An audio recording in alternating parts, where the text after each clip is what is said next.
Drowning in debt, Zaria Munro answers a mysterious job ad. Hours later, she's sitting across from Cassian Blake, a cold billionaire who offers her a shocking deal: marriage, in name only. But when business and hearts collide, lines blur dangerously. Before we get into the story, comment below where in the world you're watching from today. Zaria Munro stared at the eviction notice on her apartment door.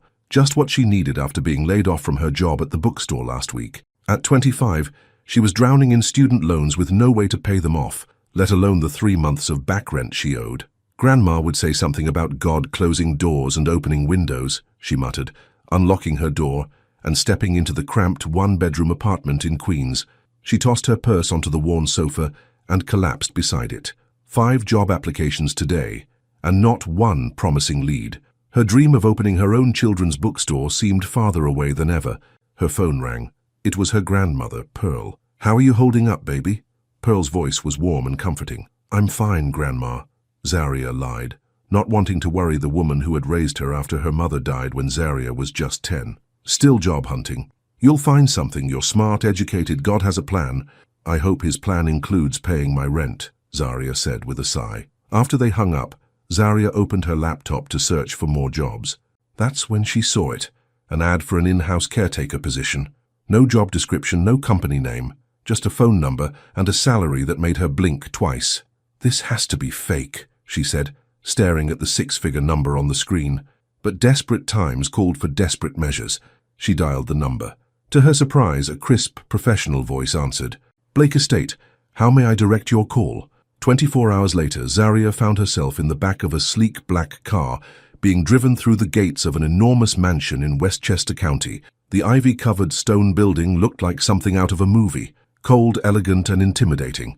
A thin, stern-faced man in a suit greeted her at the door. "Ms. Munro, I'm Jenkins, the estate manager. Please follow me." He led her through marble hallways, adorned with artwork that probably cost more than her entire life. The staff they passed kept their eyes down, moving silently like ghosts. "The position is unique," Jenkins said as they entered a wood-paneled office. "Before we proceed, you'll need to sign this." He slid a thick document across the desk. "An NDA. The job is unconventional. You'll live on site. You'll be compensated weekly.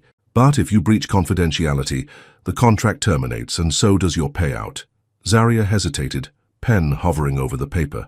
"Can I at least know what the job is before I sign?" "Mr. Blake will explain personally, this evening." Desperation won out. She signed. Jenkins showed her to a guest suite larger than her entire apartment. "Dinner is at 7. Mr. Blake will join you." Left alone, Zaria took a hot shower in a bathroom bigger than her kitchen, then changed into the nicest outfit she'd brought, a simple black dress. At 7, Jenkins escorted her to a formal dining room where a table set for 2 awaited. She sat alone for 15 minutes before the door opened. Cassian Blake was nothing like she'd expected, tall and lean, with sharp features and penetrating grey eyes. His dark hair was slightly too long, as if he'd forgotten to cut it. He wore an expensive suit that fit him perfectly, but his face looked tired, guarded. "Ms. Munro," he didn't offer his hand. "I apologize for the mystery." "Mr. Blake," Zaria stood, unsure of the protocol. "I'm still not clear on what position I'm interviewing for." "You're not interviewing anymore, you're hired." He took his seat at the head of the table. "Please, sit." Servers appeared with food Zaria couldn't name, then disappeared just as quickly. "I assume you've heard of me," Cassian said. Zaria shook her head. "Should I have?" Something flickered in his eyes. "Surprise. Most people have." "I don't follow business news much," she admitted. "I'm more of a fiction reader. Fiction is easier, cleaner." He took a sip of water. "Reality tends to be messier, like mysteriously hiring someone without telling them what the job is." The corner of his mouth twitched, almost a smile. "Yes, like that." Zaria decided to be direct. "Mr. Blake, I need to know what I'm being hired for." He studied her for a long moment. "You'll be expected to attend dinners, accompany me to public events, appear emotionally accessible." Zaria blinked. "What exactly did I get hired for?" A beat. "To be my wife, on paper." Zaria nearly choked on her water. "Excuse me, it's a business arrangement," he continued, unmoved by her shock. 1 year. You'll have your own suite here. Complete autonomy when not required for appearances. Weekly payments, plus a final sum upon completion of the contract that will clear all your debts." "How do you know about my debts?" I had you thoroughly vetted. Your student loans amount to $87,430. Your credit card debt is $6,291. You've been dreaming of opening a children's bookstore since you were 19. Zarya felt violated and intrigued at the same time. Why me? You have no significant attachments, no scandals. You're educated, articulate, and... He paused. You look nothing like her. Her? My late fiancée. The words hung in the air between them. I'm not interested in being anyone's replacement, Zarya said firmly. That's precisely why you're perfect. You're not a replacement. You're a solution to a business problem. Cassian's voice was cold, calculated. The board of my company is trying to force me out. They believe I'm unstable after Lillian's death. If I appear settled with a wife, certain clauses in my inheritance activate that give me controlling interest. So you want to trick them with a fake marriage? It would be a legal marriage, just not a real one. Zarya stood up, angry now. This is insane. I'm not going to marry a stranger for money. Aren't you? Cassian's eyes were challenging. Your eviction notice gives you 30 days. Your student loan payment is past due. Your grandmother's medical bills... Leave my grandmother out of this, Zarya snapped. My point is that you need money. I need a wife. It's a simple transaction. Marriage isn't a transaction. Everything is a transaction, Ms. Monroe. He pulled out a folder and placed it on the table. The contract stipulates no romantic involvement, no physical contact beyond what's necessary for appearances. After 1 year, we divorce quietly, and you walk away with enough money to open your bookstore and never worry about bills again. Zarya wanted to storm out, to tell this cold, calculating man exactly what she thought of his proposal, but the numbers in the contract made her pause. It was enough to pay off everything and fund her dream, to help her grandmother, to finally be free. I need time to think, she said. You have until tomorrow morning. Cassian stood. Jenkins will show you back to your room. After a sleepless night, Zarya called her grandmother. I've been offered a job as a live-in assistant to a businessman in Westchester, she said, not mentioning the marriage part. The pay is amazing, Grandma. Sounds too good to be true, Pearl said skeptically. What's the catch? No catch, just unusual hours and responsibilities. Her grandmother didn't sound convinced. Just remember what I always told you. When something seems too good to be true, it usually is. After hanging up, Zarya paced the guest room. Was she really considering this? Marrying a stranger, a cold, damaged billionaire for money. At 9, there was a knock at her door. Jenkins stood there with Cassian. Your decision? Cassian asked, without preamble. Zarya took a deep breath. If I do this, I have conditions. I want everything in writing. I want guarantees about the money. And I want to be able to visit my grandmother whenever I want. Done, Cassian said without hesitation. Anything else? Yes. I won't be treated like an employee in public. If we're supposed to be married, you'll treat me with respect. Something that might have been admiration flickered in his eyes. Of course. Then, I'll do it. 3 days later, Zarya found herself in a private room at City Hall, saying, I do, to a man she barely knew. The ceremony was quick, clinical. No flowers, no music, just a judge, Jenkins as witness, and Cassian's lawyer hovering nearby. Cassian slid a ring onto her finger, a stunning diamond that must have cost a fortune but felt cold and heavy. The press release goes out tomorrow, the lawyer said as they signed the marriage certificate. We've prepared a story about a whirlwind romance. Zarya needs a new wardrobe, Cassian said, not looking up from the papers. And training on the company background, my schedule, how to handle the press. I'm right here, Zarya said sharply. Don't talk about me like I'm not in the room. Cassian looked at her, surprised. My apologies. The lawyer and Jenkins exchanged glances.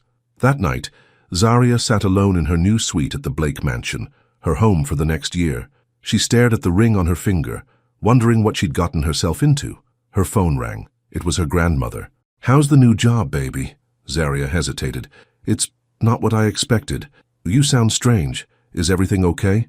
Yes, it's just... Zarya couldn't bring herself to tell the truth. It's a big adjustment. Well, you just remember who you are. You're Pearl Monroe's granddaughter. You don't let anyone change you or push you around. I won't, Grandma. After they hung up, Zarya wandered to the window. The estate grounds stretched into darkness, beautiful but isolated, like the man she'd just married. Her phone pinged with a text message from an unknown number. Breakfast at 7. We need to prepare for our first public appearance tomorrow night. C. No, please. No, thank you. Just commands.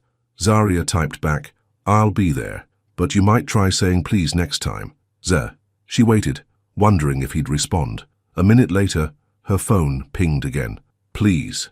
See. It wasn't much, but it was a start. The next morning, Zarya entered the dining room to find Cassian already there, reading something on a tablet. He stood when she entered, a surprisingly old-fashioned gesture. Good morning, he said. Morning, she replied, taking the seat a server pulled out for her. I apologize for my abruptness yesterday. This situation is unusual for me too. Zarya studied him. In the morning light, she could see the shadows under his eyes, the tension in his jaw. This wasn't easy for him either. Apology accepted. So what's happening tonight? A charity gala. The first time you'll be introduced as Mrs. Blake. Zarya nearly choked on her orange juice. Mrs. Blake? It's just a name, Cassian said, not looking up from his tablet. A role you're playing. Right. Zarya put down her fork. And what's my motivation for this role? How did we meet? Fall in love? People will ask. The story is that we met at a bookstore. You recommended a book that changed my perspective. We had coffee. Things progressed naturally. That's actually not terrible, Zarya admitted. I'm not completely devoid of imagination. There was that almost smile again.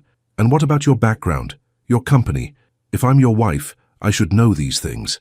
Cassian put down his tablet. Blake Technologies specializes in security software. I founded it 10 years ago. Current value is approximately 4.3 billion. Zarya's eyes widened. Billion with a B? Yes.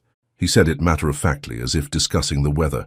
3 years ago, my fiancée Lillian died in a boating accident. The press suggested I was involved, though I was cleared of any wrongdoing.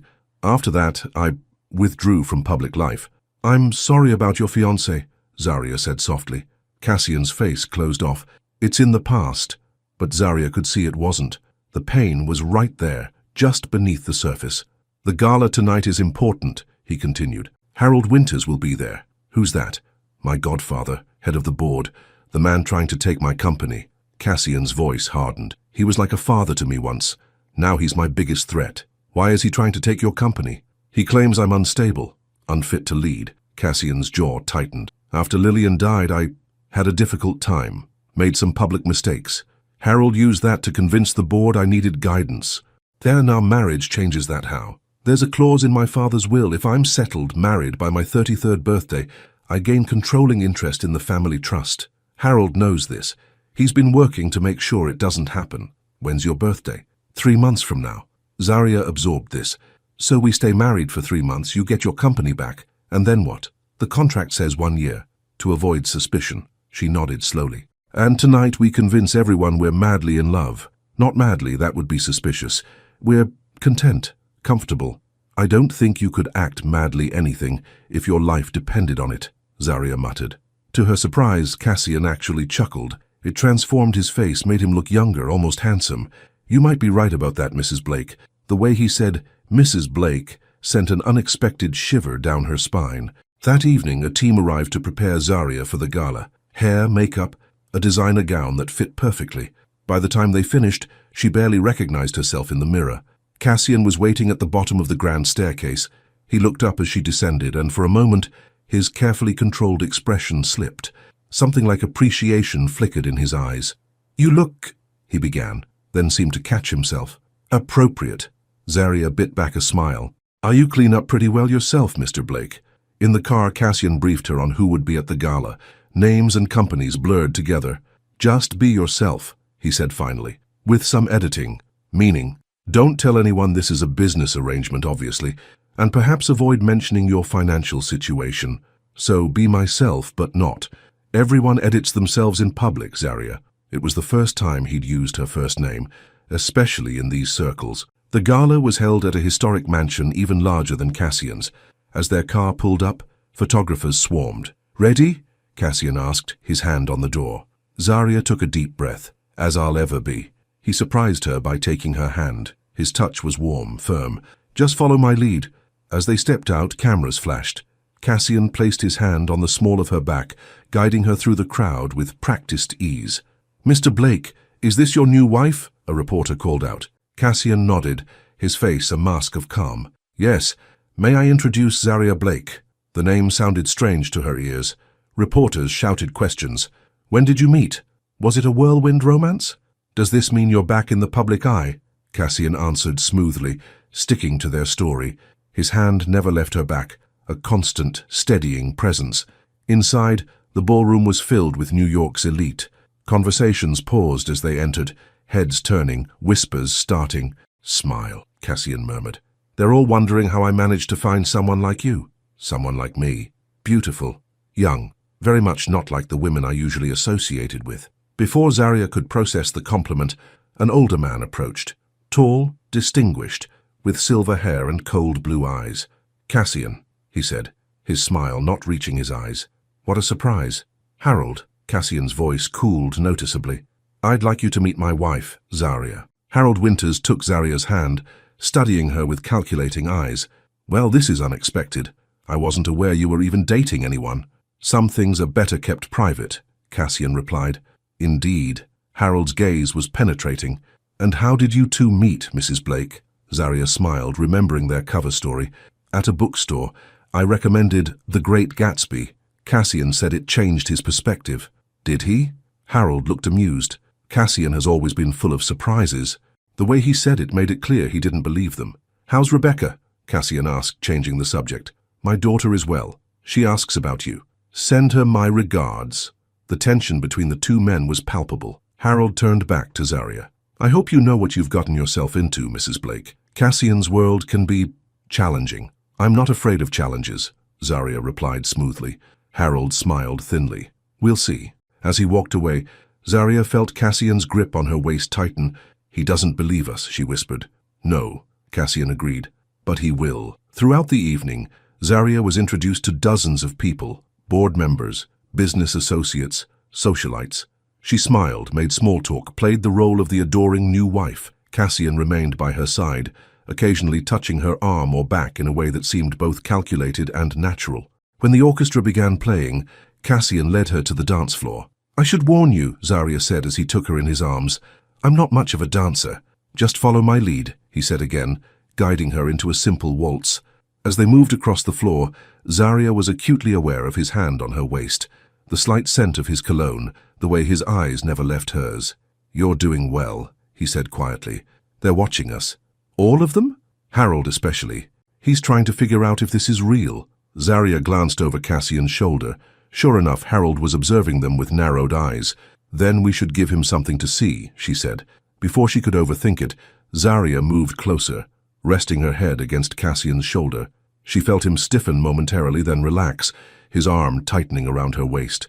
They danced in silence, bodies close, moving as one. For a moment, Zarya almost forgot this was all pretend. Later, as they drove home, Cassian was quiet. Did I do something wrong? Zarya finally asked. No, he said, staring out the window. You were perfect. Too perfect. What does that mean? He turned to look at her, his expression unreadable in the dim light. It means this might be more complicated than I anticipated. Back at the mansion, they walked in silence to the top of the stairs, where their separate suites lay in opposite directions. Good night, Mrs. Blake, Cassian said formally.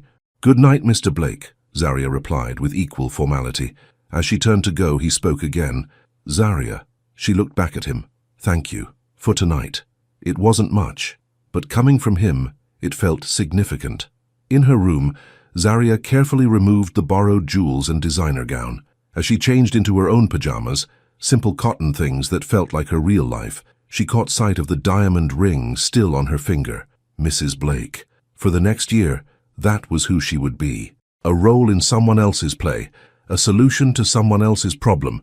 She just hadn't expected to feel so confused after just one night. Cassian Blake was cold, damaged, and using her for his own purposes. She was using him too, for the money. It was a business arrangement, nothing more. So why couldn't she stop thinking about the way it felt to dance in his arms? The morning after the gala, Zarya woke to find a stack of newspapers outside her door. Each one featured photos of her and Cassian from the previous night. Tech recluse returns with mystery wife, read one headline. Cassian Blake's surprise marriage, declared another. In most of the photos, they looked like any other couple, his hand on her back, her head on his shoulder as they danced. If she didn't know better, Zarya might have believed they were in love. At breakfast, Cassian was already reviewing documents when she arrived. He pushed a folder toward her without looking up. "How's your schedule for the week?" he said. "We have 3 more events to attend." Zarya flipped through the detailed itinerary. "Do you ever take a day off?" "No." "Maybe you should. You look tired." He glanced up, surprise flickering across his face. "I'm fine, if you say so." She helped herself to coffee. "But the bags under your eyes say differently." Jenkins appeared at Cassian's side, whispering something in his ear. Cassian's jaw tightened. "What is it?" Zarya asked. "Harold is requesting a meeting with the full board tomorrow. Unusual timing. You think it's about us?" "I know it is." Cassian stood abruptly. "I need to make some calls. Jenkins will show you around the estate today." After he left, Jenkins gave Zarya a tour of the mansion. The place was enormous. 26 rooms, a library that made her gasp with delight, gardens that stretched for acres. "And this wing is closed," Jenkins said as they passed a locked door. "Why?" "Mr. Blake's orders." Jenkins's expression revealed nothing. "It hasn't been opened since Miss Lillian's passing." Zarya's curiosity was piqued. "What was she like?" "Lillian?" Jenkins hesitated. "It's not my place to discuss the late Miss Green. I'm his wife now, Jenkins, even if it's just on paper." The older man studied her for a moment. "She was beautiful, talented, the daughter of one of Mr. Blake's early investors. They were engaged for 2 years. How did she die?" "A boating accident on the lake behind the property. Mr. Blake was devastated. He hasn't been the same since." "Was he with her when it happened?" "No, he was meant to be, but was delayed by work. Perhaps that's why he blames himself." Before Zarya could ask more questions, her phone rang. It was her grandmother. "Zarya Monroe, why am I seeing your face in the society pages?" Pearl demanded. "Married? To Cassian Blake, of all people?" Zarya winced. She should have known her grandmother would find out. "Grandma, I can explain. You're coming to Sunday dinner, and bringing this husband of yours." Pearl's tone brooked no argument. 4 o'clock. Don't be late." After she hung up, Zarya sank onto a nearby bench. How was she going to explain this to Cassian? That evening she found him in his home office, still working. "We need to talk," she said, stepping inside without knocking. He looked up, irritated. "I'm busy. My grandmother knows we're married. She wants us both at Sunday dinner. Send my regrets." "That's not how this works. You wanted a real-looking marriage. Real husbands meet their wives' families." Cassian leaned back in his chair, studying her. "You haven't told her the truth." "Of course not. I signed your NDA, remember?" He was quiet for a moment. "What would be expected of me at this dinner?" "Basic human conversation, pretending to care about me. You know, the things normal husbands do." Something flashed in his eyes.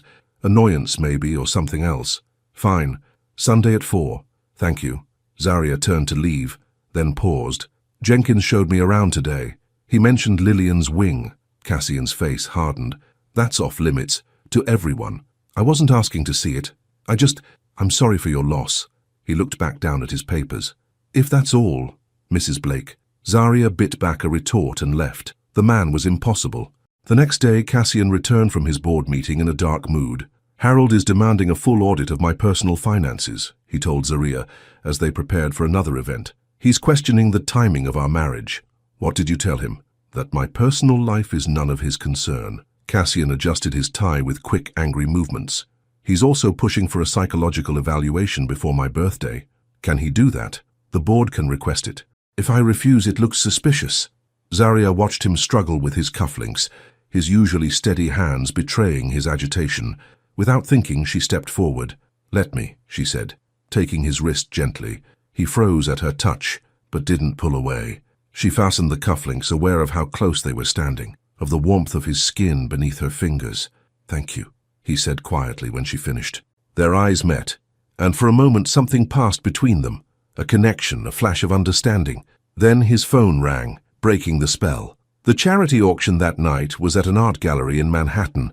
As they arrived, Zarya noticed a beautiful blonde woman watching Cassian intently. "Who's that?" she whispered. "Rebecca Winters, Harold's daughter. We grew up together." The woman approached, her smile not reaching her eyes. "Cassian, it's been too long." "Rebecca." Cassian's voice was neutral. "You remember my wife, Zarya?" Rebecca turned cold eyes on Zarya. "Of course. The bookstore clerk. How quaint." "Actually, I'm working on opening my own store," Zarya replied, keeping her voice pleasant. "Children's books are my passion." "How sweet." Rebecca's tone suggested it was anything but. Cassian always did have a thing for projects. Cassian's hand tightened on Zaria's waist. Zaria is my wife, not a project. Of course. Rebecca smiled thinly. I'm just surprised. After Lillian, you swore you'd never marry. People change, Cassian said. Do they? Rebecca moved closer, lowering her voice. Daddy thinks you haven't changed at all. Still the same broken man who couldn't save the woman he loved. Zaria felt Cassian stiffen beside her. Before he could respond, she stepped in. It was lovely meeting you, Rebecca. If you'll excuse us, I see some friends we should greet. She steered Cassian away, feeling Rebecca's eyes burning into her back. She's in love with you, Zaria said when they were out of earshot. Rebecca has always wanted what she can't have. Cassian's voice was tight. First my father's approval, then my company. What did she mean about you not saving Lillian? Cassian's face closed off. It doesn't matter, but it clearly did. Later, as they drove home, Cassian was silent, lost in his own thoughts. Zaria watched the city lights pass, wondering about the man beside her. What had happened to make him so closed off, and why did she care? Sunday arrived, and to Zaria's surprise, Cassian was ready on time, dressed in what was probably his most casual outfit, dark jeans and a button-down shirt that still looked expensive. Remember, my grandmother doesn't know this is fake, Zaria reminded him as they drove to Queens. She raised me after my mum died. She's all the family I have. I understand the importance of family, Cassian said, looking out the window. Do you have any, besides Harold, I mean? My parents died when I was 12. Harold was my father's best friend. He took me in. So he raised you? And now he's trying to take your company? People aren't always what they seem. Cassian's voice was bitter, especially those closest to you. Pearl Monroe lived in a modest two-bedroom apartment in Queens. When they arrived, she was waiting at the door, arms crossed, eyes sharp as they assessed Cassian. So you're the billionaire who swept my granddaughter off her feet, she said without preamble. Grandma, Zaria warned. It's a pleasure to meet you, Mrs. Monroe, Cassian said, extending his hand. Pearl ignored it, instead pulling Zaria into a hug. You look thin. Is he feeding you in that big house? I'm fine, Grandma. Pearl finally turned to Cassian. Well, don't just stand there. Come in, dinner's getting cold. The apartment was small but immaculate, filled with family photos and hand-crocheted doilies. Zaria watched Cassian take it all in, wondering what he thought of such a normal, modest home. Over dinner, Pearl's famous pot roast, her grandmother grilled Cassian with all the intensity of an FBI interrogator. How exactly did you meet my granddaughter? Cassian repeated their cover story smoothly. And you just happened to fall in love with a bookstore clerk? A man in your position?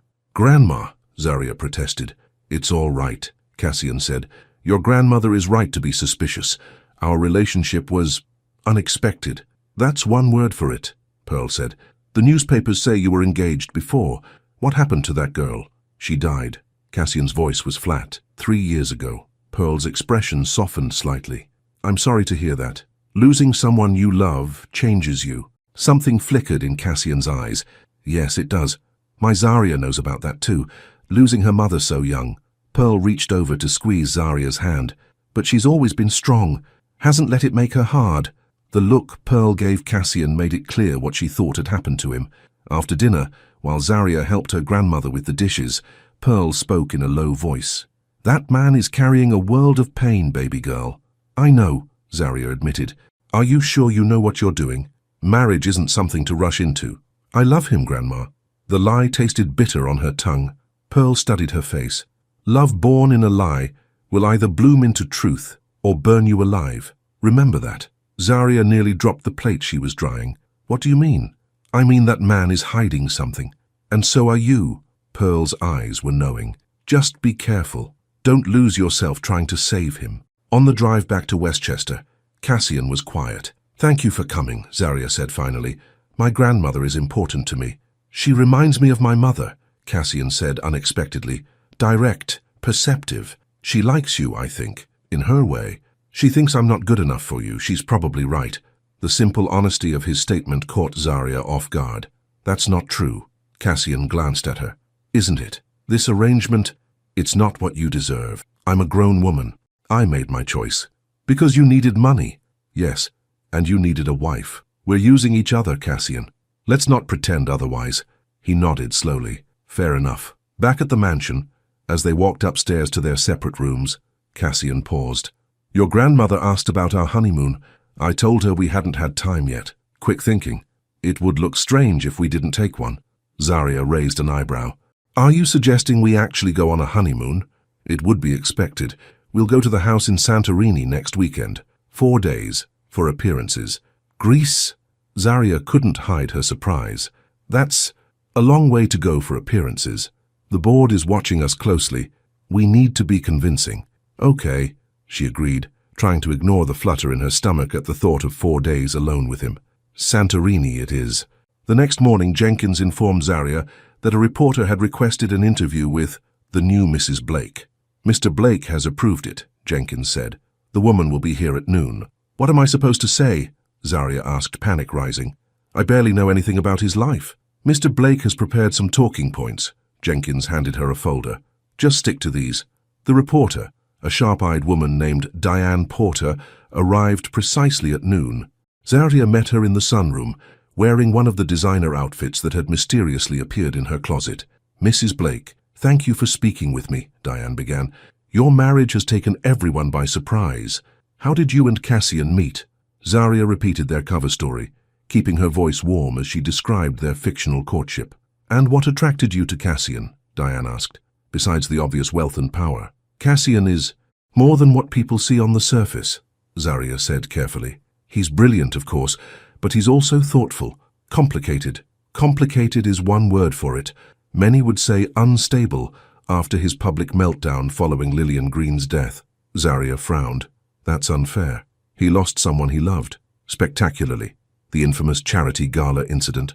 When he accused Harold Winters of being involved in Lillian's death, it was all over the news. This was news to Zarya. People say things they don't mean when they're grieving. And now he's suddenly married to you, a complete unknown. Diane's eyes were calculating. Some might wonder if this is just another episode. Our marriage is real, Zarya said firmly. And my husband is not unstable. Then why has he been hiding from the public for 3 years? Why the secrecy? And why marry so suddenly, just months before his 33rd birthday, when, coincidentally, he stands to gain control of his family trust? Zarya's heart raced. The woman knew too much. I think this interview is over. Just one more question, Mrs. Blake. Have you been to the East Wing yet? The one he's kept locked since Lillian died there. Lillian died in a boating accident, Zarya corrected. That's the official story. Diane smiled thinly. But there are other versions. You might want to ask your husband about them. After the reporter left, Zarya found Cassian in his study. You set me up, she accused. That reporter knew things I didn't. Cassian looked up, his expression guarded. What did she say? That you publicly accused Harold of being involved in Lillian's death. That there are other versions of how she died. Zarya crossed her arms. If I'm playing your wife, I need to know the whole story. Cassian was quiet for a long moment.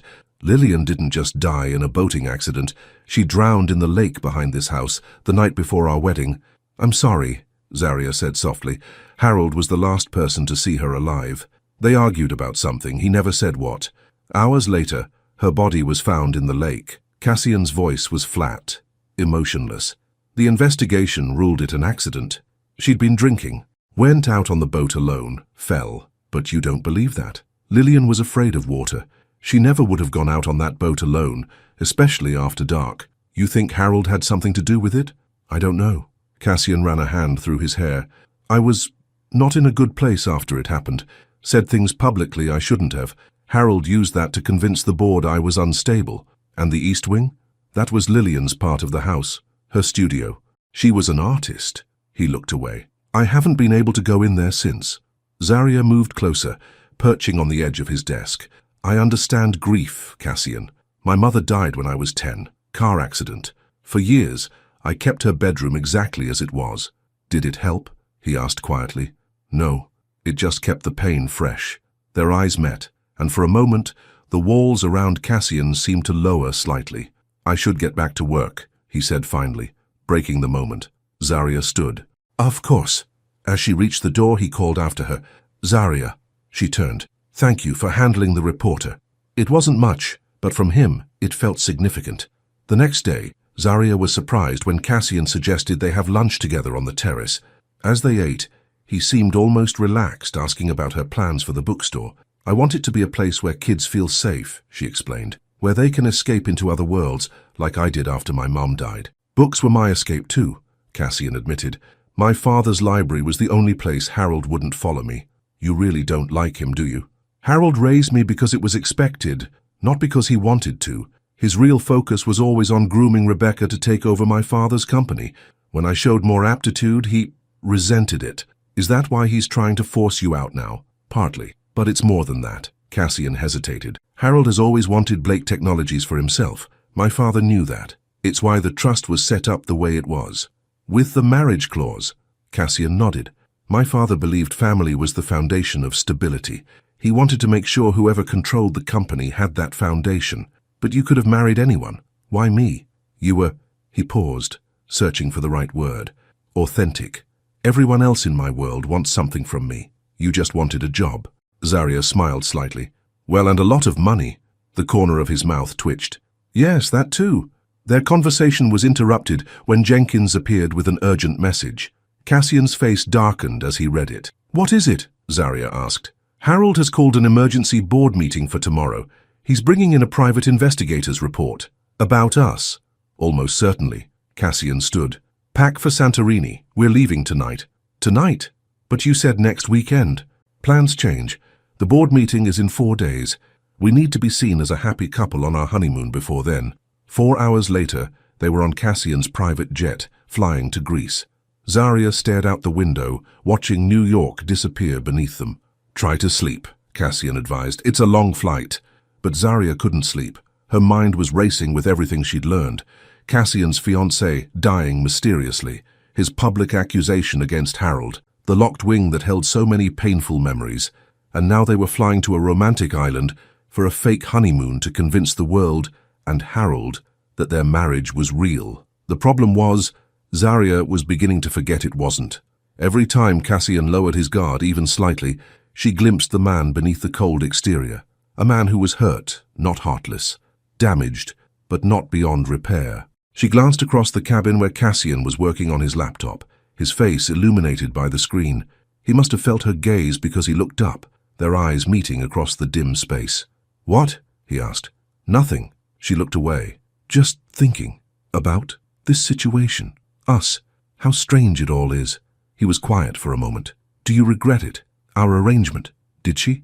The money would change her life, but there was more to it now. Something she wasn't ready to name. No, she said finally. I don't regret it. Something flickered in his eyes. Relief, perhaps. Good. As the plane continued east toward Santorini, Zarya couldn't help wondering what the next few days would bring.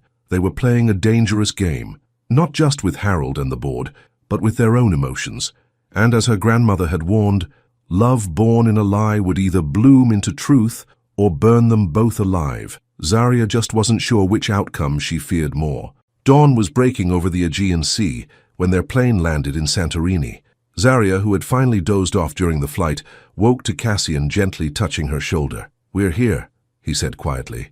The island was even more beautiful than the pictures she'd seen. Whitewashed buildings with blue domes cascading down cliffs, the deep blue sea stretching to the horizon. A car was waiting to take them to Cassian's villa. You own a house here? Zarya asked as they drove along winding roads. My father bought it for my mother on their 10th anniversary. I haven't been back since they died. The vulnerability in his voice surprised her. Why now? It seemed appropriate for a honeymoon. His eyes met hers briefly. And the staff is discreet. No risk of leaks to the press. The villa was perched on a cliff overlooking the sea, private and secluded. White walls, blue shutters, a terrace with an infinity pool that seemed to merge with the ocean. It was breathtaking. An older Greek woman greeted them at the door. Mr. Blake, it has been too long. She hugged Cassian warmly, then turned to Zarya. And this must be your bride. Welcome, Mrs. Blake. This is Elena, Cassian explained. She's taken care of this house since my parents owned it. Come, come. Elena ushered them inside. You must be tired from your journey. I've prepared breakfast on the terrace. The interior of the villa was airy and elegant, with high ceilings and large windows that framed the sea view. Elena led them to a terrace where a table was set with fresh fruit, pastries and coffee. I'll show you to your rooms after you eat, she said, bustling away. Zarya raised an eyebrow at Cassian. Rooms? Plural? I assumed you'd want your own space. He poured coffee for both of them. This isn't a real honeymoon after all, right? She ignored the twinge of disappointment. Of course. They ate in companionable silence, watching the sun rise higher over the sea. The beauty of the place was almost overwhelming after the tension of New York. What's the plan? Zarya asked finally. For our fake honeymoon? We'll be seen in town, dining, shopping. There's a famous sunset spot where newlyweds take photos. Cassian's voice was all business. We need to be visible but not obvious about it. And, between public appearances, you're free to do as you please. Swim, read, explore. I have some work to finish. Zarya frowned. You brought work on our honeymoon? It's not a real... I know it's not real, she interrupted. But it needs to look real. A workaholic on his honeymoon doesn't look real, Cassian. He seemed surprised by her firmness. What do you suggest? That you actually relax for once, swim, eat good food, pretend you're happy to be married to me. She stood up. Now, I'm going to unpack and then explore. You can join me or you can work. Your choice. She left him looking slightly stunned. Her room was beautiful, airy and white with a balcony overlooking the sea. The adjoining bathroom had a massive tub set by a window with the same stunning view. A door connected her room to what she assumed was Cassian's suite.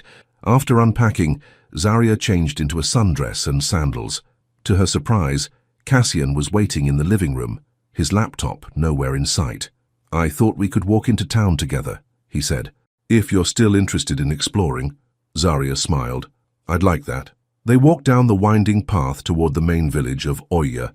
The day was warm, but not hot, a gentle breeze coming off the sea. Cassian seemed to know his way around, pointing out landmarks and sharing bits of history. You've spent time here before, Zarya observed. Summers when I was a child, before my parents died. His face softened with the memory. My mother loved this island. She said it was where she felt most alive. I can see why, it's magical. In town they wandered through narrow streets lined with shops and cafes. Cassian was more relaxed than Zarya had ever seen him, the perpetual tension in his shoulders easing slightly.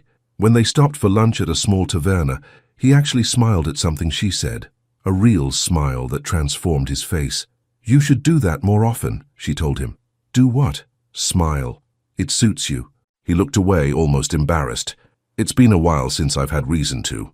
After lunch, they continued exploring. In a small bookshop, Zarya found a collection of Greek children's stories translated into English. For my future store, she explained, as Cassian paid for it despite her protests. Consider it a souvenir, he said. As they exited the shop, a couple approached them. American tourists who recognized Cassian. You're Cassian Blake, the woman exclaimed. I read about your wedding. This must be your wife. Cassian tensed but smoothly put his arm around Zarya's waist. Yes, this is Zarya. We're on our honeymoon too, the man said. Would you mind if we took a photo together? No one back home will believe we met you. Before Cassian could refuse, Zarya smiled warmly. We'd be happy to. The four posed together, Cassian's arm still around Zarya's waist, her head resting naturally against his shoulder. As the couple thanked them and walked away, Cassian kept his arm where it was. That will be online within the hour, he murmured. Good. It's what we came for, right? But Zarya was acutely aware of his touch, the warmth of his body next to hers. They continued walking, his arms still around her. To anyone watching, they were just another couple in love. By sunset, they had made their way to the famous lookout point Cassian had mentioned, a spot where dozens of tourists gathered each evening to watch the sun sink into the sea. As predicted, several people recognized Cassian, phones discreetly, and not so discreetly, capturing images of the newlywed Blakes. Should we give them something to photograph? Zarya asked softly. Cassian looked down at her, something unreadable in his eyes. What did you have in mind? In answer, Zarya reached up and straightened his collar, letting her hand linger on his chest, playing the part of the adoring wife. Cassian caught her hand in his, then slowly raised it to his lips, pressing a kiss to her palm. The intimacy of the gesture caught her off guard. This wasn't just for show, or if it was, he was a better actor than she'd given him credit for. As the sun dipped below the horizon, painting the sky in shades of pink and gold, Cassian pulled her closer. They're still watching, he whispered. Then we should make it convincing, she whispered back. Slowly, giving her time to pull away, Cassian lowered his head and kissed her. It was gentle at first, almost hesitant, but when Zarya responded, it deepened into something more. His arms tightened around her waist, and she found herself clinging to his shoulders, lost in the moment. When they finally broke apart, Both slightly breathless, the sun had disappeared completely.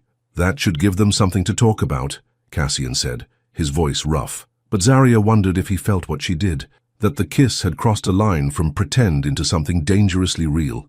Back at the villa, Eleanor had prepared dinner for them on the terrace, lit by candles and the stars above.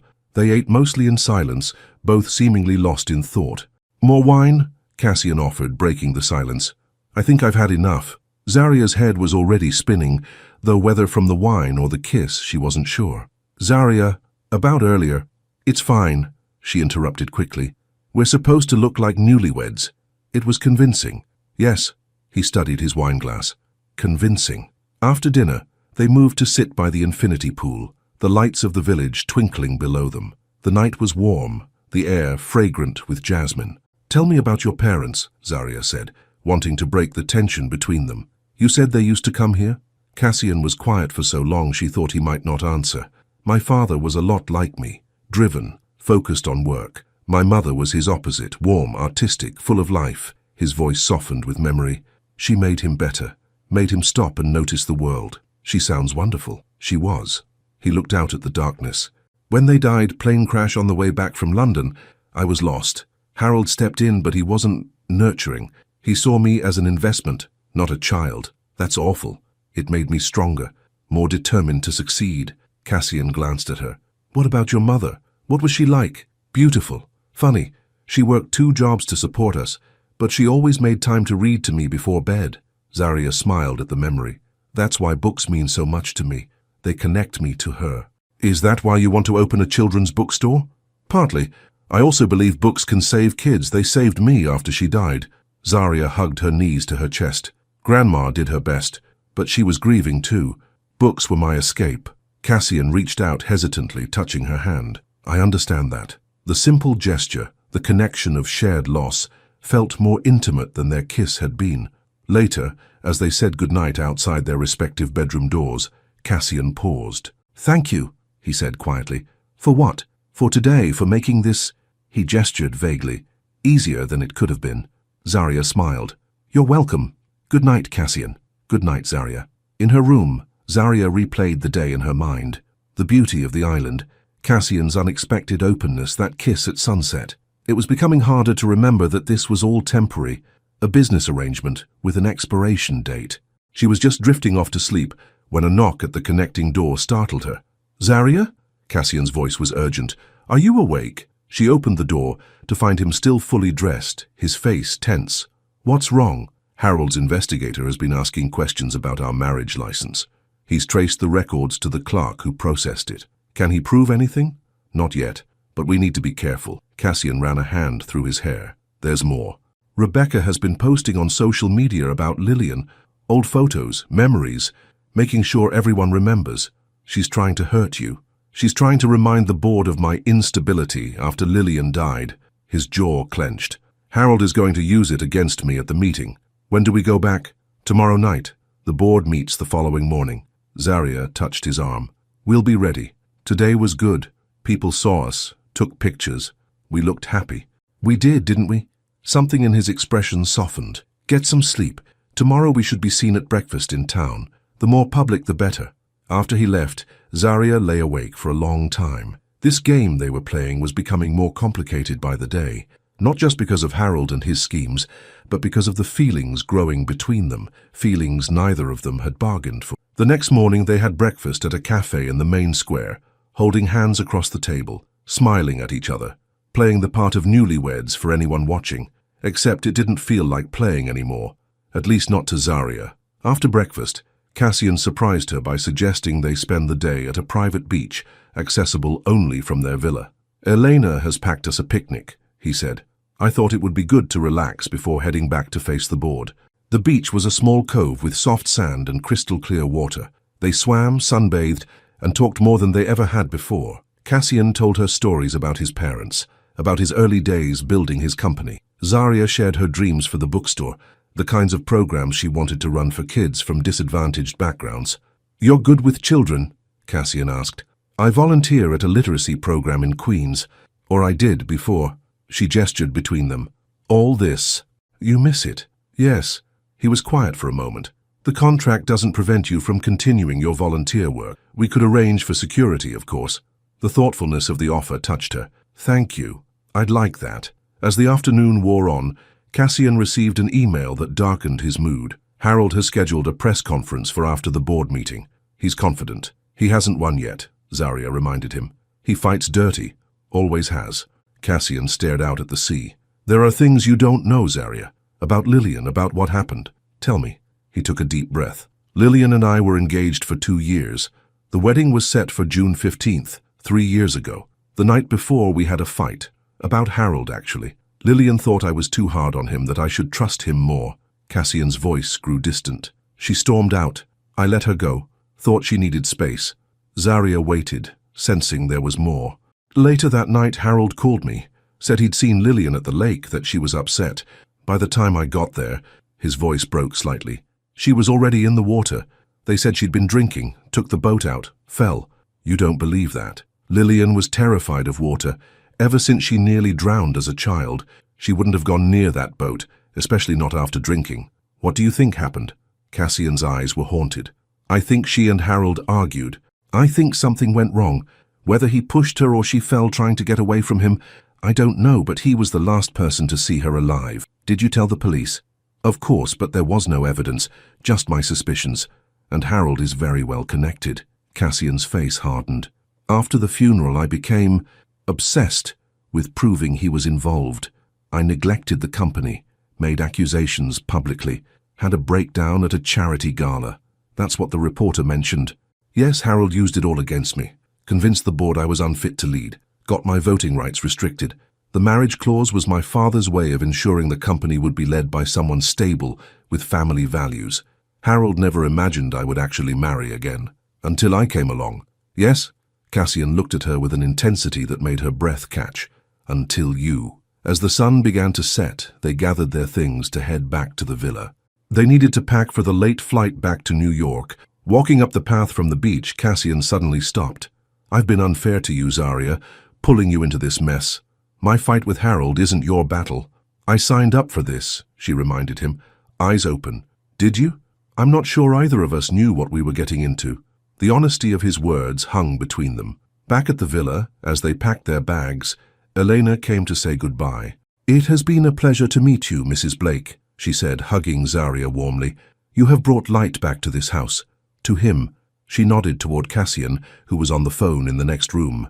Thank you for your hospitality, Zarya replied, touched by the woman's words. He has been alone too long, Elena continued, her voice low.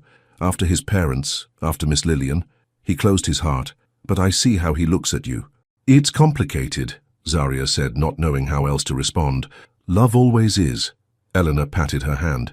But it is worth it. On the flight back to New York, Cassian reviewed documents for the board meeting while Zarya pretended to read. Her mind was too full of everything that had happened in Santorini. The conversations, the kiss, the growing connection between them that was becoming impossible to ignore. You should sleep, Cassian said, noticing her distraction. Tomorrow will be challenging. What happens if Harold convinces the board? If they don't believe our marriage is real? Then I lose controlling interest in the company my father built. The company becomes vulnerable to a hostile takeover, likely orchestrated by Harold himself. We won't let that happen, Zarya said firmly. Cassian looked at her with surprise. We? Yes, we. I'm your wife, remember? Even if it's just on paper. Something shifted in his expression. Thank you. It was nearly dawn when they landed in New York. As they drove back to the estate, Cassian's phone rang. His expression darkened as he listened. When? He demanded. How many? After hanging up, he turned to Zarya. The police are at the estate. There was a break-in last night. Was anyone hurt? No, but they targeted the East Wing, Lillian's wing. Zarya's stomach dropped. What did they take? Nothing, according to Jenkins, but they left something. Cassian's voice was tight with anger. Photos of Lillian, scattered around her studio, and a note. What did it say? The truth always comes out. The police were still at the estate when they arrived. Jenkins met them at the door, his usually impassive face showing strain. They came through the garden entrance, sir, disabled the alarm. They knew exactly where to go. Show me, Cassian demanded. For the first time since Zarya had known him, Cassian unlocked the door to the East Wing. She followed him down a long hallway to a large room with floor-to-ceiling windows overlooking the lake. An artist's studio, with canvases stacked against walls, paint supplies gathered dust on tables, and on the floor, scattered like fallen leaves, dozens of photographs of Lillian Green, beautiful, smiling, alive. Cassian's face was ashen as he knelt to pick one up. "This was in my private safe, in my office." A detective approached. "Mr. Blake will need to dust for prints, but this looks professional." They knew the security system, knew where to find these photos. "It was Harold," Cassian said flatly, "or someone working for him. We'll need more than suspicion, sir." After the police left, promising to continue their investigation, Cassian remained in Lillian's studio. Zaria stood in the doorway, unsure if she should enter or leave him alone. "She was talented," she said softly, looking at the paintings, abstract works full of color and movement. "Yes, she was." Cassian stood by the windows, staring out at the lake where Lillian had died. "Harold's warning is clear. If I challenge him at the board meeting, he'll drag everything up again, make me look unstable, question our marriage. What are you going to do?" "What I have to." He turned to face her, his expression resolute. "Fight." "I'll be right there with you," Zaria promised. Cassian crossed to her, taking her hands in his. "This isn't your fight, Zaria. I can release you from the contract, give you the money we agreed on. You don't have to be dragged further into this mess." "Is that what you want?" He held her gaze. "No, but it would be the right thing to do. Let me decide what's right for me." Zaria squeezed his hands. "I'm not walking away, Cassian. Not now." The vulnerability in his eyes nearly broke her heart. This man who had lost so much, his parents, his fiancée, nearly his company, was afraid of losing her too. "Thank you," he whispered. Impulsively, Zaria reached up and kissed him, not for show this time, not for any cameras or witnesses, just because she wanted to. For a moment, Cassian froze in surprise. Then his arms went around her, pulling her closer, kissing her back with an intensity that left her breathless. When they finally broke apart, he rested his forehead against hers. "This wasn't part of our arrangement," he said softly. "I know." She smiled slightly. "Consider it a bonus." That night, they slept in their separate rooms, as always, but something had changed between them. A line had been crossed, a truth acknowledged. The next morning, as they prepared to leave for the board meeting, Cassian seemed calmer than Zaria had ever seen him, determined, focused. "Whatever happens today," he told her as they stood in the foyer, "I want you to know that meeting you was the best thing that's happened to me in a very long time." Zaria straightened his tie, her hands lingering on his chest. "Save the speeches for after we win." He smiled, a real smile that reached his eyes. "Yes, ma'am." At the Blake Technologies headquarters in Manhattan, the tension was palpable. Employees stared as Cassian and Zaria walked through the lobby, whispers following in their wake. In the elevator, Cassian took her hand. "Ready?" Zaria nodded. "Ready." The boardroom was already full when they entered. 12 men and women in expensive suits, Harold at the head of the table. His eyes narrowed when he saw Zaria. "Cassian, how nice of you to join us. And you brought your wife." The way he said the word made it clear what he thought of their marriage. "Good morning, Harold." Cassian's voice was cool as he led Zaria to seats at the opposite end of the table. "Shall we begin?" Harold smiled thinly. "By all means. The first item on our agenda is a matter of grave concern to this board. The mental fitness of our CEO. What followed was character assassination disguised as corporate concern. Harold presented a timeline of Cassian's erratic behavior following Lillian's death, the public accusations, the withdrawal from society, the suspicious sudden marriage. "And now," Harold concluded, "we're asked to believe that Cassian has miraculously recovered, found love again with a woman none of us had heard of until a few weeks ago, a woman with no connections, no status, hired as a caretaker just days before their supposed whirlwind romance." Murmurs ran around the table. Harold produced a file. "This report from a private investigator raises serious questions about the legitimacy of this marriage. The timing, mere months before Cassian's 33rd birthday, when he stands to gain control of the Blake Trust, is suspicious at best, fraudulent at worst." Cassian remained calm. "Are you finished, Harold?" "Not quite. There's also the matter of the break-in at your estate.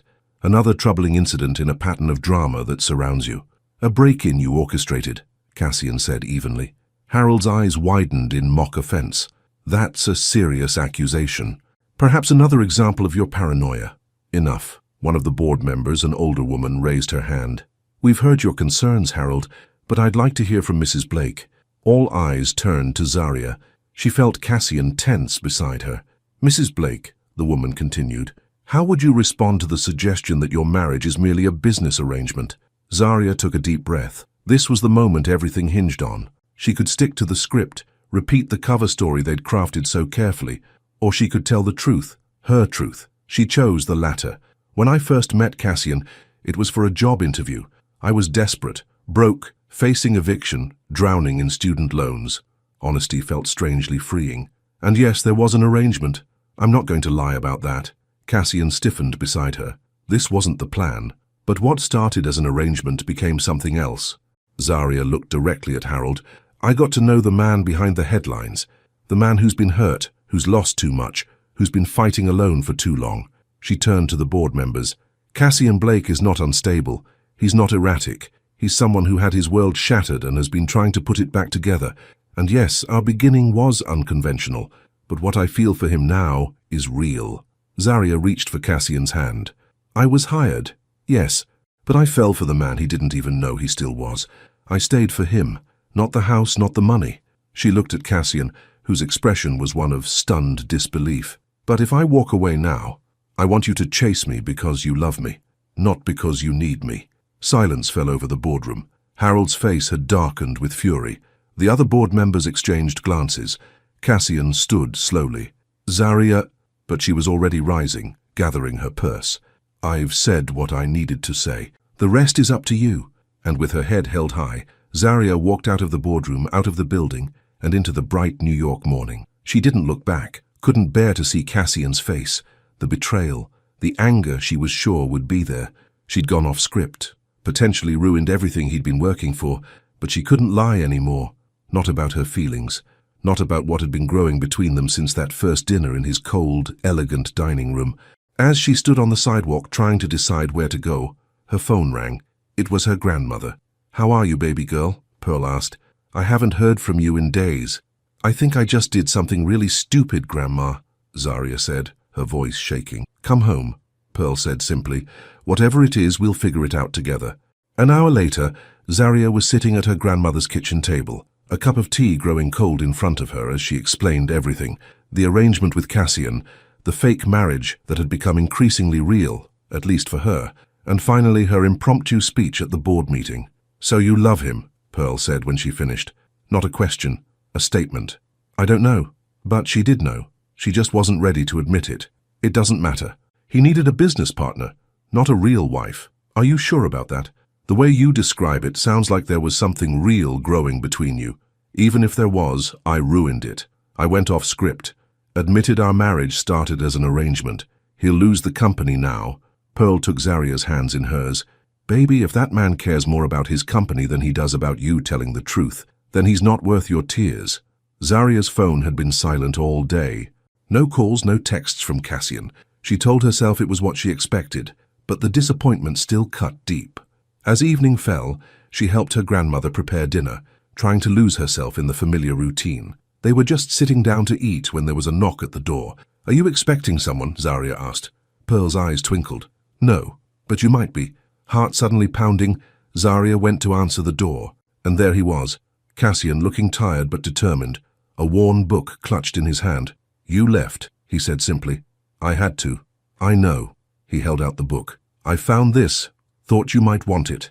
Zarya took it, surprised to see it was a worn copy of The Secret Garden, her favorite childhood book. How did you know? You mentioned it once, when we were discussing your bookstore. The fact that he'd remembered such a small detail made her heart ache. Cassian, I'm sorry if I ruined things with the board. You didn't. His eyes held hers. What you said, it changed everything. What do you mean? After you left, the board voted. Harold's motion was defeated. The trust passes to me on my birthday, as my father intended. That's wonderful. Relief flooded through her. I'm so happy for you. There's more. Cassian stepped closer. Harold resigned, effective immediately, and on his way out, he admitted something. What? The night Lillian died, they argued because she'd discovered he was embezzling from the company. He didn't push her, but he didn't help her when she fell into the lake either. He let her drown. Zarya gasped. Oh, Cassian, it's over. All of it. His voice broke slightly, and I realized something. Standing there after you left, after everything was finally resolved. What? that none of it mattered without you. He took her hands in his. I don't need a wife for the board. I need you, not as a role, not as a symbol, as the woman who saw through me and stayed anyway. Zaria's heart felt too full for words. Instead, she did what felt most natural. She reached up and kissed him, pouring all her confused, wonderful feelings into the gesture. When they broke apart, Cassian was smiling, that rare, genuine smile that transformed his face. Is that a yes? A yes to what? You haven't asked me anything. To staying. Not for the contract, not for the money, but because maybe somehow this arrangement has become something real. From the doorway to the kitchen, Pearl cleared her throat. Dinner's getting cold, and it sounds like you two have a lot to talk about. Over Pearl's famous pot roast, they began to plan a future neither of them had anticipated when they'd first met. A future not bound by contracts or business arrangements, but by something much more fragile and precious. As they left Pearl's apartment later that night, Cassian stopped Zaria on the steps. There's something else you should know, he said.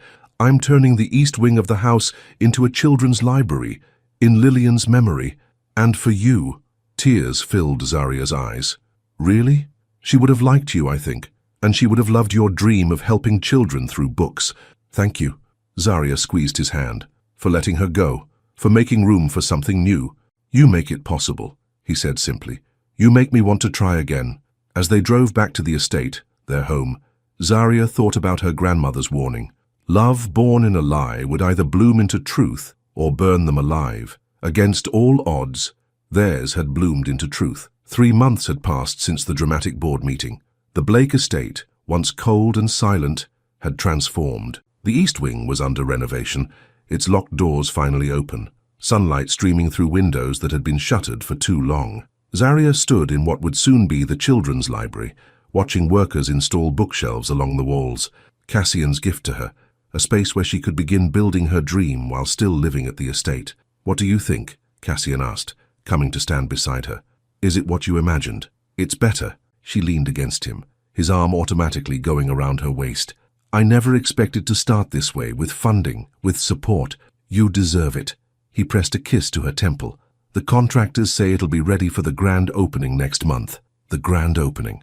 Sometimes Zaria still couldn't believe how much her life had changed, from nearly being evicted to helping create a library for underprivileged children, from a fake wife to, well, that part was still complicated. Though they'd admitted their feelings for each other, though Cassian had asked her to stay, they were still technically bound by their original contract.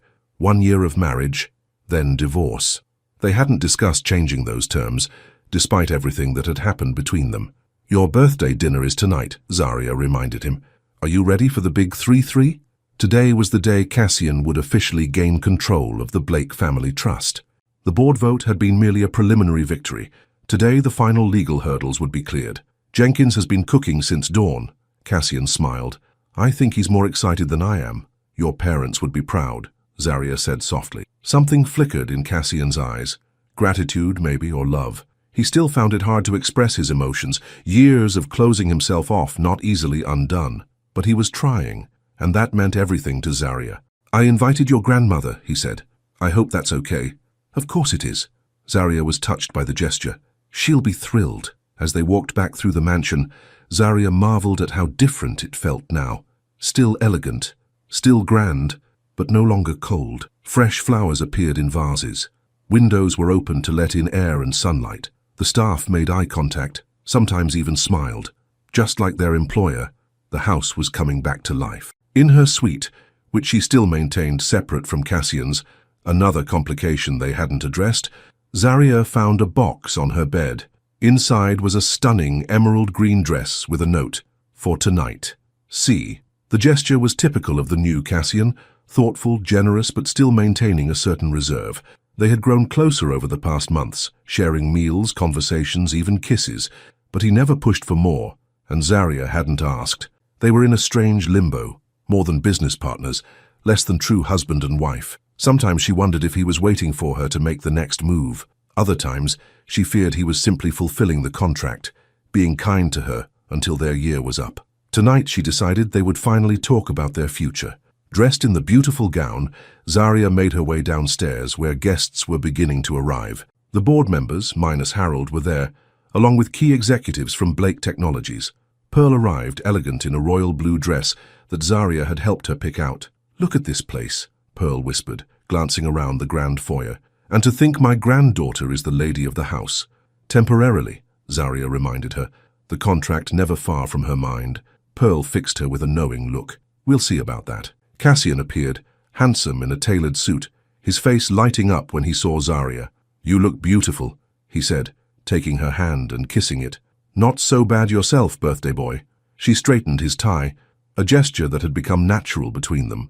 The dinner was elegant but warm, conversation flowing easily around the table. Cassian, seated at the head with Zarya to his right, seemed relaxed in a way she'd never seen before.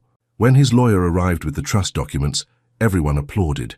"As of today," the lawyer announced, "Cassian Blake assumes full control of the Blake Family Trust, as stipulated by the late Edward Blake. All conditions have been met." More applause. Cassian stood to make a toast. "To my father, whose foresight created this company. To my mother, who taught me there's more to life than business." He paused, his eyes finding Zarya's. "And to my wife, without whom none of this would have been possible." The guests raised their glasses. "To Zarya." Later, as the party wound down, Zarya found herself on the terrace, gazing out at the lake. The water was silver in the moonlight, beautiful despite the tragedy it had witnessed. "Penny for your thoughts," Cassian said, joining her. "Just thinking about how much has changed. For both of us." He nodded, looking out at the water. "I had the boat removed. It's time to stop dwelling in the past." The simple statement spoke volumes about his healing process. "Cassian, we need to talk. About us. About the contract." His face grew serious. "I know. Our arrangement was for 1 year. After that, we divorce, I get my payout, and we go our separate ways." Zarya took a deep breath. "Is that still what you want?" Before Cassian could answer, Jenkins appeared at the terrace door. "Excuse me, sir. There's an urgent call from Tokyo. The merger." Cassian hesitated, clearly torn. "Go," Zarya said. "We can talk later." He squeezed her hand before following Jenkins inside, leaving Zarya alone with her thoughts and the moonlit lake. Pearl found her there a few minutes later. "Everything okay, baby girl?" "Just complicated, Grandma. Love usually is." Pearl settled beside her on the bench. "Have you told him yet?" "Told him what?" "That you love him. Really love him. Not just pretend." Zarya sighed. "It's not that simple." "It's exactly that simple. The rest, contracts, arrangements, business, that's what's complicated." Pearl took her granddaughter's hand. "Life's too short for maybes, Zarya. Your mama taught me that." After the guests left, Zarya waited for Cassian to finish his call. When midnight came and he was still locked in his office, she finally went to bed, their conversation postponed once again. The next morning she woke to find a note slipped under her door. "Meet me in the library at 10. See, the main library was on the ground floor, a magnificent room lined with leather-bound books. When Zarya arrived, Cassian was waiting, looking uncharacteristically nervous. "Sorry about last night," he said. "The Tokyo call went longer than expected." "It's fine. Business comes first, I understand." "No." His voice was firm. "That's the problem. It doesn't come first. Not anymore." He gestured for her to sit on one of the leather couches, then took a seat across from her. "Our contract," he began. 1 year of marriage, then divorce. Those were the terms." "Yes." Zarya's heart sank. Was he about to suggest they end it early, now that he had control of the trust? "I'd like to propose an amendment." She blinked. "An amendment?" "The original agreement was a business arrangement, but things have changed. I've changed." Cassian leaned forward. "I don't want a fake wife anymore, Zarya." Her breath caught. "What do you want?" "A real one." His eyes held hers. "I want to tear up the contract. Start over. Do this right." Hope bloomed in her chest. "What exactly are you saying, Cassian?" "I'm saying I love you, not as part of a deal, not for appearances." He moved to kneel in front of her, taking her hands in his. "I love you for bringing light back into this house, for seeing me at my worst and staying anyway, for making me want to be better." Tears filled Zarya's eyes. "I love you too. I have for a while now. Then marry me, for real this time." She laughed through her tears. "We're already married, remember? On paper, but not in here." He touched his heart. "I want to do it right. A real ceremony. Friends, family, your grandmother walking you down the aisle." "Are you sure? What about the board, the company?" "The company is secure now, and even if it wasn't..." He shook his head. "When you walked out of that boardroom, I realized something. All of this, the house, the company, the money, none of it matters without you. Zaria reached out to touch his face, still hardly believing this was real. "Yes, I'll marry you, again, for real this time." He pulled her into his arms, kissing her with a passion that left no doubt about his feelings. When they broke apart, Cassian smiled, that full, genuine smile that had once been so rare. "I have something else to show you." He led her to his office where blueprints were spread across his desk. "Your bookstore. I've purchased a building in Queens, not far from your grandmother's place. Construction starts next month if you approve the plans." Zaria stared at the blueprints, recognizing her dream taking shape on paper. "Cassian, this is...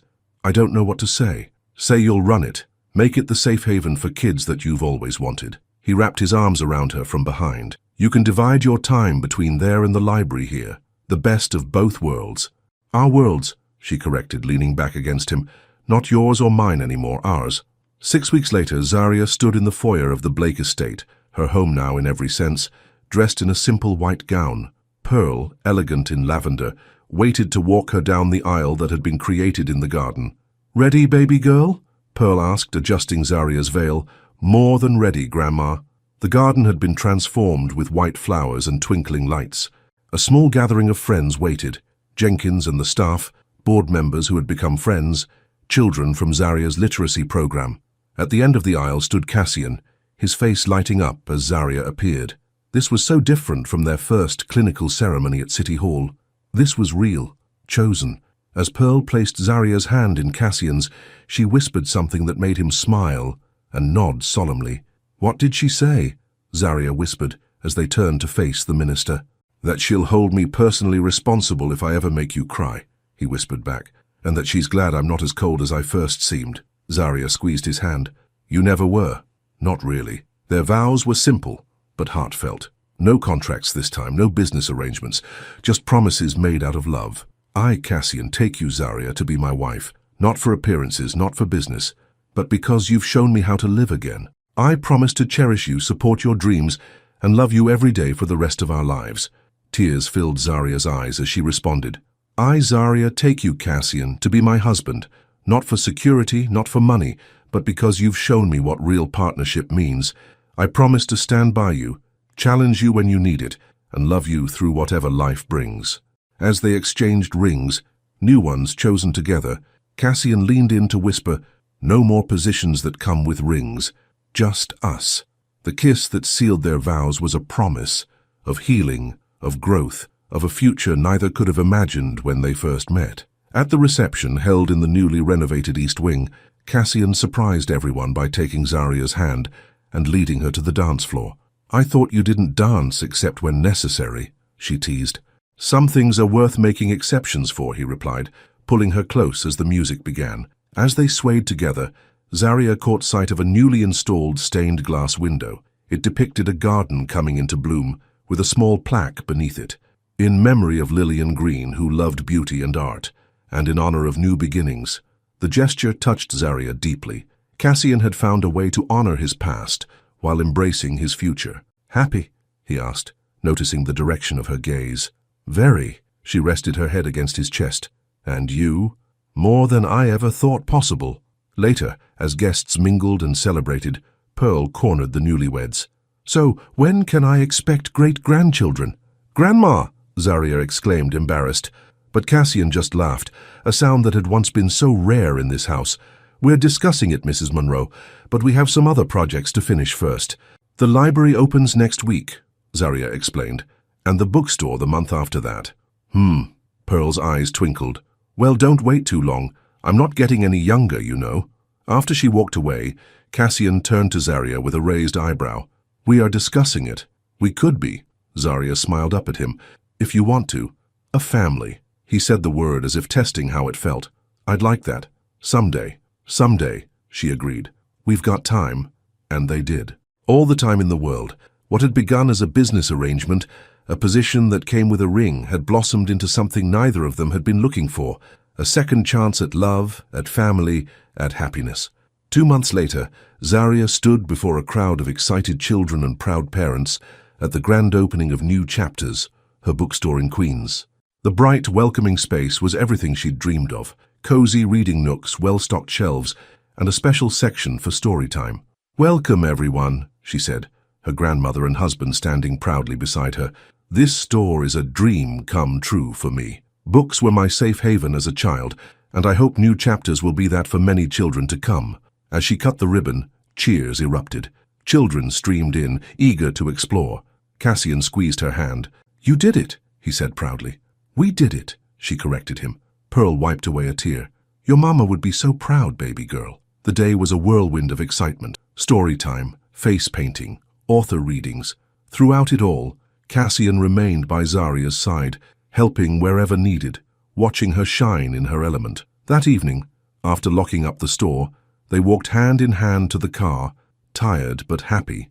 "There's something I've been meaning to tell you," Zaria said as they drove back to the estate. "I've been waiting for the right moment."